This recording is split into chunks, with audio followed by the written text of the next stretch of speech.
Bismillahirrahmanirrahim. Assalamualaikum warahmatullahi wabarakatuh. Apa kabar anak-anakku sekalian? Alhamdulillahirabbil alamin. Kita bertemu lagi di pertemuan kedua. Di pertemuan kali ini kita masih membahas materi tentang teks berita. Mudah-mudahan di pertemuan sebelumnya kalian masih mengingat materi apa saja yang kita pelajari. Kemarin kita belajar tentang unsur-unsur teks berita, ada adik Simba ya. Mudah-mudahan anak-anakku sekalian masih ingat. Dan sekarang kita lanjut. Ini sebelumnya Ibu bacakan kompetensi dasar hari ini, yaitu menelaah struktur dan kebahasaan teks berita. Dan tujuan pembelajaran kita hari ini adalah peserta didik mampu menelaah struktur dan kaidah kebahasaan teks berita yang didengar atau dibaca dengan baik. Jadi setelah belajar diharapkan kalian mampu menelaah struktur teks berita dan juga kaidah kebahasaan yang ada di dalam teks berita yang kalian dengar atau kalian baca. Kemudian, ini ada struktur teks berita. Ada berapa, Bu?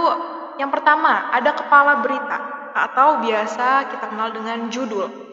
Judul berita utama yang biasanya ditulis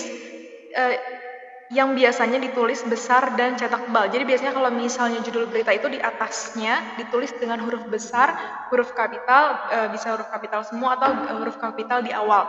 Dan biasanya dicetak tebal untuk menjadi poin utama dari berita tersebut.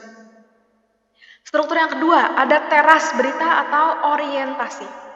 Paragraf pembuka yang memuat inti sari berita. Ada beberapa poin adik Simba. Jadi kan adik Simba itu ada 6. Nah, di dalam teras berita ini, di dalam paragraf pembuka hanya ada beberapa poin adik Simba saja yang terdapat dalam orientasi atau teras berita. Misalnya berita apa yang dibicarakan atau yang diinformasikan. Jadi misalnya di teras berita hanya berisi tentang apa, di mana, dan kapan gitu. Misalnya contohnya kecelakaan yang kemarin kita baca, kecelakaan hebat terjadi di ruas jalan tol Cipali pada tanggal 4 Agustus seperti itu. Itu kan sudah ada apa, di mana, dan kapan. Hanya ada 3, jadi hanya intinya saja seperti itu. Kemudian struktur yang ketiga ada tubuh berita atau urutan peristiwa. Nah, di bagian ini berisi tentang uraian lengkap yang menjelaskan seluruh unsur adik Simba. Kalau tadi di bagian teras berita hanya ada beberapa poinnya saja, hanya ada beberapa poin adik Simba. Kalau di tubuh berita ini lengkap secara runtut dijelaskan yang mengandung keseluruhan unsur adik Simba. Ada apa, di mana, kapan, siapa, mengapa, dan bagaimana. Itu semua ada di dalam tubuh berita. Jadi beritanya lengkap, unsur adik Simbanya lengkap, seperti itu ya. Nah, ini terakhir, ada kaki berita. Kaki berita ini merupakan bagian penutup yang berupa simpulan atau penegasan ulang. Biasanya berisi tentang penegasan ulang peristiwa apa yang terjadi atau peristiwa apa yang diberitakan dalam sebuah teks berita, seperti itu. Secara singkat saja. Nah, setelah tadi struktur, kita masuk ke kebahasaan teks berita. Ada berapa ya? Kita lihat. Yang pertama ada menggunakan kalimat langsung dan tidak langsung nih. Kemudian yang kedua ada menggunakan kata kerja mental. Apa sih kata kerja mental? Nanti kita bahas ya. Kemudian yang ketiga menggunakan konjungsi temporal. Yang keempat menggunakan keterangan waktu. Dan yang terakhir menggunakan bahasa baku. Mari anak-anakku sekalian kita bahas satu persatu. Ada kalimat langsung dan tidak langsung. Nah, kalimat langsung adalah kalimat ujaran yang ditulis kembali secara apa adanya. Kalimat langsung biasanya diapit oleh tanda kutip ya. Jadi kalau misalnya kalimat langsung diapit dengan tanda kutip.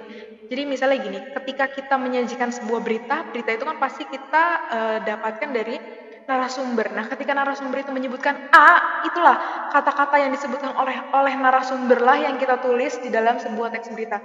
Jadi ditulis dengan apa adanya. Kalau misalnya narasumbernya bilang A, ya kita tulis A gitu. Dan jangan lupa diberikan tanda kutip seperti itu di awal dan di akhir. Kalau misalnya kalimat tidak langsung, kalau kalimat tidak langsung balikannya nih. Ini adalah kalimat yang telah dibahasakan kembali tanpa mengurangi intinya. Apa Bu maksudnya dibahasakan kembali? Nah, misalnya tadi si narasumber bilang A, tapi kalian sebagai penulis berita, kalian bisa menggunakan bahasa kalian sendiri. Tapi intinya harus sama dengan apa yang diucapkan oleh narasumber, walaupun menggunakan bahasa yang berbeda, menggunakan bahasa kalian sendiri.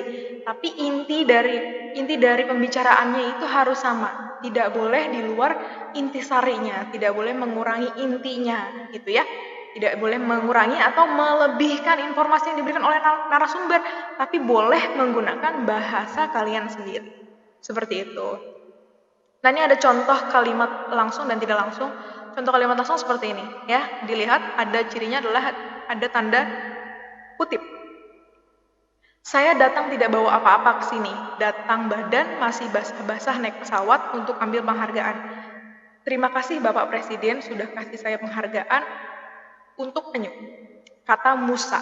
Nah, di sini harus ada keterangannya ya. Siapa yang mengutarakan kalimat ini? Misal, ini kan yang menyebutkan Pak Musa. Makanya di sini setelah kalimat yang diucapkan diberikan tanda petik, kemudian di sini diberi tanda koma dan kata Musa. Siapa yang mengucapkan kalimat tersebut harus ditulis. Kalau tidak ditulis kita nggak tahu siapa yang menyebutkan, betul ya? Kemudian yang selanjutnya ada contoh kalimat tidak langsung. Nah, Musa mendapatkan penghargaan itu karena usahanya untuk melindungi penyu di kepulauan itu. Pria yang kulitnya sudah sedikit terkelupas di sangat panasnya pantai ini tak kuasa menahan rasa harunya bisa mendapat penghargaan Kalpataru. Nah, ini mungkin si Pak Musa yang tadi dijadikan narasumber mungkin bicaranya tidak seperti ini, tapi si penulis menyusun sedemikian rupa kalimat agar lebih mudah dipahami pembaca dengan bahasanya sendiri, tapi tidak mengurangi inti dari informasi yang disampaikan. Seperti itu. Ini bedanya kalimat langsung dan tidak langsung. Dan kalau tidak langsung tidak ada tanda kutip. Seperti itu ya. Nah, ini kata kerja mental. Apa sih kata kerja mental? Kata kerja mental adalah kata kerja yang menerangkan aktivitas mengindrai. Mengindrai itu menggunakan panca indera ya, mata, hidung, dan lain sebagainya. Kemudian aktivitas berpikir atau merasa. Nah, ini ada 3 contoh. Ini contoh yang menerangkan aktivitas mengindrai. Pemerintah harus melihat kondisi ekonomi masyarakat Indonesia secara real. Nah, kata melihat ini sudah ibu cetak tebal ya, atau ibu bold, kata melihat. Nah, melihat ini adalah kata yang menunjukkan mengindrai dengan indera penglihatan. Ini contoh kalimatnya. Kemudian contoh yang kedua, saya mengerti bahwa kondisi perekonomian Indonesia saat ini dipengaruhi oleh merosotnya nilai tukar rupiah. Nah, kata mengerti di sini menunjukkan aktivitas proses memahami atau berpikir, seperti itu. Kemudian, contoh yang ketiga yaitu masyarakat Indonesia khawatir dengan kondisi perekonomian Indonesia saat ini. Nah, ini kata khawatir ibu cetak tebal karena kata khawatir dalam kalimat ini menunjukkan proses merasa. Dia merasakan rasa khawatir seperti itu. Cemas dan lain sebagainya itu termasuk ke aktivitas merasa dilakukan oleh perasaan seperti itu ya. Cemas, khawatir dan lain sebagainya. Kita lanjut. Nah, ada konjungsi temporal. Konjungsi temporal adalah kata hubung. Jadi konjungsi, nah kalau ada yang lupa, konjungsi itu artinya kata hubung. Kalau konjungsi temporal artinya kata hubung yang menunjukkan urutan waktu. Nah, teks berita harus menggunakan kata hubung karena waktu merupakan unsur utamanya di dalam sebuah teks berita. Ini ada beberapa contoh konjungsi temporal. Nah, ada kata sejak, kemudian ada kata lalu, ada sambil, ada kata setelah, ada kata ketika, ada kata seraya, ada kata tak kala. Ini bacanya bukan tatkala ya, tapi tak kala. Kemudian ada sementara, ada waktu, ada kemudian. Ini adalah contoh-contoh konjungsi temporal yang biasanya ada di dalam teks berita. Konjungsi temporal masih banyak. Ini Ibu ambil hanya sebagian kecil aja. Jadi ini maksudnya konjungsi temporal. Jadi ingat ya, konjungsi itu adalah kata hubung. Kalau konjungsi temporal adalah kata hubung yang menunjukkan urutan waktu, tempo, urutan waktu. Selanjutnya ada keterangan waktu. Ini kaidah kebahasan selanjutnya. Kata ini menjelaskan waktu ketika suatu peristiwa terjadi. Nah, ini ada beberapa contoh teks berita yang memiliki keterangan waktu. Ini biasanya masuk ke unsur kapan, ya. Ada adik Simba, ada unsur kapan. Nah, dilansir Reuters Senin 20 Februari 2017, Duterte sebelumnya akan menerbitkan perintah eksekutif untuk mengerahkan kekuatan militer dalam perang melawan narkoba. Nah, ini keterangan waktunya adalah Senin 20 Februari 2017. Ini merupakan keterangan waktu yang ada di dalam teks berita. Kemudian contoh selanjutnya yaitu ratusan demonstran rutin bertemu secara mingguan untuk memprotes pertunjukan adu banteng di Bogota yang baru dilanjutkan pada bulan lalu untuk pertama kalinya dalam 4 tahun terakhir. Nah, kalimat pada bulan lalu untuk pertama kalinya dalam 4 tahun terakhir ini merupakan keterangan waktu. Gitu ya. Jadi waktu itu tidak melulu harus ada hari, harus ada tanggal. Nah, kalimat-kalimat seperti ini juga menunjukkan keterangan waktu. Seperti itu. Larangan tersebut, ini contoh yang 3. Larangan tersebut, wah ini ada typo, mohon maaf ya.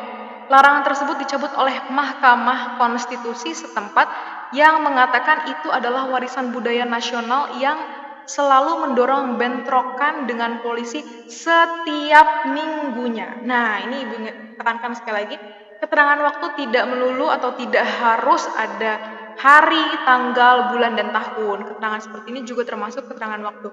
Setiap minggunya. Ini kan waktu. Seperti itu ya. Kemudian ada yang terakhir nih. Unsur kaidah kebahasaan yang terakhir yaitu bahasa baku. Nah, bahasa yang digunakan dalam teks berita harus baku atau sesuai standar bahasa Indonesia. Hal ini dilakukan karena pembaca teks berita bersifat umum. Jadi, yang membaca teks berita ini sifatnya umum, artinya dia berasal dari berbagai kalangan, siapa saja bisa baca. Untuk menjembatani pemahaman halayak ramai dari berbagai kalangan itu, bahasa baku mutlak diperlukan.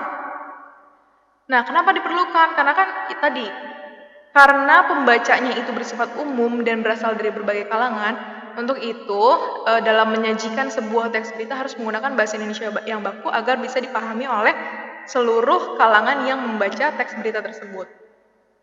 Sumber utama yang telah ditentukan dalam pemakaian bahasa baku yaitu Kamus Besar Bahasa Indonesia atau biasa kita kenal dengan KBBI. Kalau misalnya kalian tidak punya KBBI yang cetak gitu ya, itu kan sangat tebal. Kalian bisa download di handphone kalian yaitu KBBI. KBBI 5 ada. Atau sekarang sudah diperbarui ada KBBI 7 tapi saya belum lihat lagi sudah ada belum di Play Store atau di App Store. Kalau yang KBBI 5 sudah ada, bisa di-download anak-anakku sekalian supaya bisa mengecek mana kata baku, mana kata yang tidak baku, seperti itu. Nanti juga insya Allah kalau misalnya ada waktu luang, pembelajaran kita sudah selesai tapi masih ada waktu, Ibu akan memberikan games tentang kata baku bahasa Indonesia. Misalnya gini, Ibu kasih contoh satu. Kalau misalnya biasa kita tahu tempat untuk beli obat itu di apotik. Apotik menggunakan I. Apakah apotik itu merupakan kata baku bahasa Indonesia? Apa? Baku nggak? Apotik baku nggak ya? Nggak baku ya. Apotik itu kata yang tidak baku. Kata yang bakunya adalah apotek. Menggunakan E, apotek. Jadi masih ada beberapa apotek yang memang salah dalam menuliskannya ya. Masih banyak menggunakan apotik, menggunakan I. Jadi kalian harus tahu kata-kata baku dan tidak baku dalam bahasa Indonesia. Oke, alhamdulillahirabbil kita sudah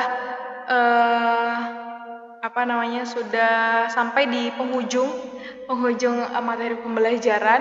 Mudah-mudahan anak-anakku sekalian dapat memahami materi yang Ibu berikan dan setelah ini jangan lupa kita ada conference. Jangan lupa materi yang tadi sudah Ibu sampaikan dicatat ya, dicatat di buku dan nanti difoto dikirim ke grup kelas bahasa Indonesia. Kemudian nanti akan ada tugas seperti biasa.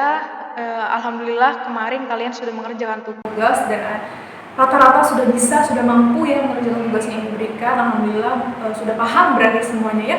Kalau begitu Ibu cukupkan video pembelajaran kita hari ini. Kurang lebihnya Ibu mohon maaf. Untuk mengakhiri kita ucapkan lafaz hamdalah alhamdulillahirabbil alamin. Wabillahi taufiq wal hidayah. Wassalamualaikum warahmatullahi wabarakatuh.